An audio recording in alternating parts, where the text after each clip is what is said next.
Guys, ഞാൻ എൻ്റെ ഫ്രണ്ടിൻ്റെ വീട്ടിലേക്ക് പോവുകയാണ്. അതിൻ്റെ പുറത്ത് ഹെൽമെറ്റ് കൊണ്ട് കുത്തണോ? ഞങ്ങൾ 1.5 വർഷത്തിന് ശേഷം കാണാൻ പോവാണ്. അപ്പം ബാക്കിയുള്ളത് വിശേഷങ്ങൾ ഞാൻ അവിടെ പറയാം. നമ്മളിപ്പോൾ സഞ്ജനയുടെ ഫ്രണ്ടിൻ്റെ വീട്ടിൽ വന്നിട്ടാണ്. ആഫ്റ്റർ 1.5 ഇയർ അവർ മീറ്റ് ചെയ്തതാണ്. ഇത് അവരുടെ മകനാണ്, മകൾ സോറി. അപ്പോൾ അവരുടെ മകളാണിത്. അപ്പോൾ സഞ്ജുട്ടി അവരെ കണ്ടപ്പോൾ ഭയങ്കര ഹാപ്പിയാണ്. സഞ്ജനേൻ്റെ ഒരു കട്ടുണ്ട് കുട്ടിക്ക് ചെറുതായി. കുട്ടി കരയുന്നുണ്ട്. സഞ്ജനേന് ഭയങ്കര ഇഷ്ടമായിട്ടുണ്ട്. Okay okay guys. അപ്പോൾ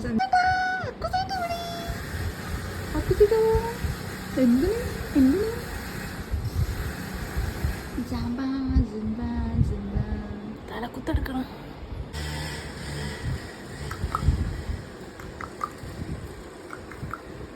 വിങ്ങും നെഞ്ചുടുക്കിൽ തിരയാ താളമില്ല നിന്നെ ചായുറക്ക